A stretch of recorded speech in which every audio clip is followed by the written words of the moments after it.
ദൈവ തിരുനാമത്തിന് മഹത്വമുണ്ടാവട്ടെ. Bible reading പ്രോഗ്രാമിൽ സംബന്ധിക്കുന്ന ഏവർക്കും കർത്തൃനാമത്തിൽ സ്നേഹവന്ദനം. പുറപ്പാട് പുസ്തകം 8-ാം അധ്യായമാണ് നമ്മളിന്ന് വായിക്കുന്നത്. 7-ാം അധ്യായത്തിൽ മോശയും അഹറോനും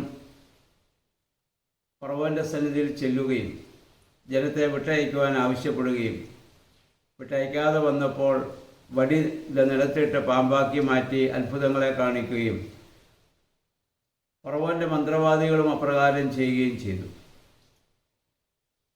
അതിനുശേഷം വെള്ളത്തെ രക്തമാക്കി മാറ്റി അവരും അപ്രകാരം ചെയ്തു. വീണ്ടും ഫറവോൻ തൻ്റെ ഹൃദയം കഠിനമാക്കുകയാണ്. അപ്പോൾ വീണ്ടും യഹോവയുടെ കൽപ്പന പ്രകാരം മോശയും അഹറോനും ഫറവോൻ്റെ അടുത്ത് ചെല്ലുകയും ജനത്തെ ആരാധിക്കാൻ വിടണമെന്ന് പറഞ്ഞിട്ട് ഫറവോൻ അനുവദിക്കാതെ വരുമ്പോൾ മറ്റൊരു ബാധ അവിടെ ഇറക്കുകയാണ് തവളകൾ. ആ തവളകൾ നദികളിലും ജലാശയങ്ങളിലും കിണറുകളിലും ഭവനങ്ങളിലും കിടക്കറകളിൽ വരെ വർദ്ധിക്കുന്ന സാഹചര്യം. മാത്രമല്ല അവയൊക്കെ ചത്തിട്ട്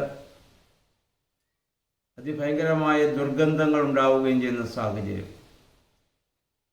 അപ്പോൾ ഫറവോൻ മോശയോടും അഹറോനോടും പറഞ്ഞു, നിങ്ങൾ ദൈവത്തോട് പ്രാർത്ഥിച്ച് ഈ ബാധകളെ നിങ്ങൾ നീക്കുവിൻ, ഞാൻ ജനത്തെ വിട്ടയക്കാം.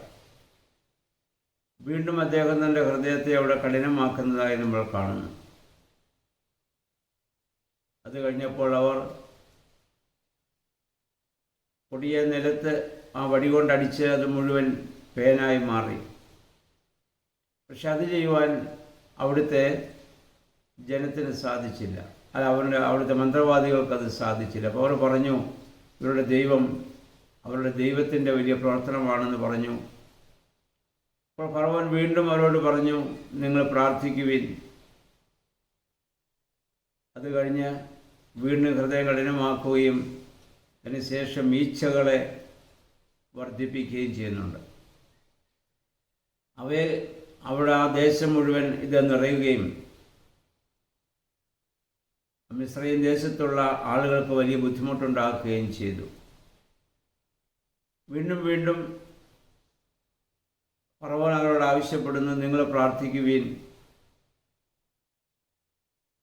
ഈ ബാധകൾ നീങ്ങിപ്പോകട്ടെ, ഞാൻ ജനത്തെ വിട്ടയക്കാം.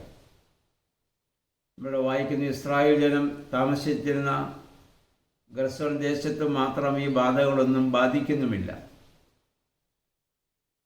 അവരെ ദൈവം അതിൽ നിന്ന് ഒഴിവാക്കി കാണിച്ചിട്ട് പോലും ഫറവോൻ ഈ ദൈവം യഥാർത്ഥ ദൈവമാണെന്ന് വിശ്വസിക്കുവാൻ സാധിക്കുന്നില്ല. ഈ ഫറവോൻ വീണ്ടും ഹൃദയം കഠിനമാക്കുമ്പോൾ നമ്മൾ പലപ്പോഴും ചിന്തിച്ചിട്ടുണ്ട്, ഇതെന്തൊരു കഠിനനായ മനുഷ്യൻ.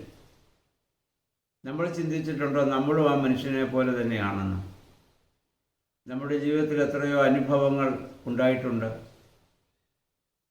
ഓരോ വേദനാജനകമായ അനുഭവങ്ങളും പ്രതിസന്ധികളും വരുമ്പോഴും നമ്മൾ നല്ല തീരുമാനങ്ങൾ എടുത്തിട്ടുണ്ട്. ഞാൻ ഇനി പഴയ പോലെ ആയിരിക്കുകയില്ല,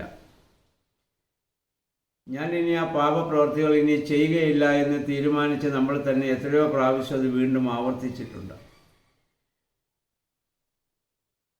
അപ്പം നമ്മളും ഫറവോനുമായിട്ട് എന്താണ് വ്യത്യാസം? ഒന്നുമല്ലെങ്കിൽ ഫറവോൻ യഥാർത്ഥ ദൈവത്തെക്കുറിച്ച് അവന് നല്ല ബോധ്യമില്ല. നമുക്ക് നല്ല ബോധ്യമുള്ളവരാണ്. ക്രൈസ്തവ മാതാപിതാക്കളിൽ നിന്ന് നമ്മൾ ജനിച്ച് ക്രൈസ്തവ വിശ്വാസത്തിൽ നമ്മൾ ജീവിച്ച് വളരുന്നവരാണ്. ജനിച്ചപ്പോൾ മുതൽ ദൈവത്തെയും ദൈവികമായ പ്രവർത്തനങ്ങളെയും ദൈവവചനത്തെയും വായിക്കുകയും ധ്യാനിക്കുകയും ചെയ്യുന്നവരാണ്. അപ്പോൾ നമ്മളതിൽ നിന്ന് മാറുമ്പോൾ ഫറവോനേക്കാൾ കഠിന ഹൃദയരല്ലേ ഞാനും നിങ്ങളും എന്ന് നമ്മൾ ചിന്തിക്കേണ്ടതാണ്. വീണ്ടും വീണ്ടും ദൈവം നമുക്ക് അവസരം തരുന്നത് നമ്മൾ മനസ്സാന്തരപ്പെടുന്നതിന് വേണ്ടിയിട്ടാണ്. അവസരങ്ങളെയൊക്കെ നമ്മൾ തിരസ്കരിച്ചാൽ വീണ്ടും നമ്മൾ നാശയോഗ്യരായി മാറും.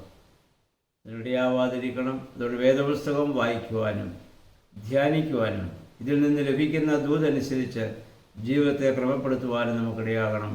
ദൈവത്തിൻ്റെ പരിശുദ്ധാത്മാവ് അതിന് നമ്മെ സഹായിക്കട്ടെ. എല്ലാവർക്കും നല്ല ഒരു ശുഭദിനം ആശംസിക്കുന്നു. ദൈവനാമം മാത്രം മഹത്വപ്പെടുവാൻ ഇടയാവട്ടെ.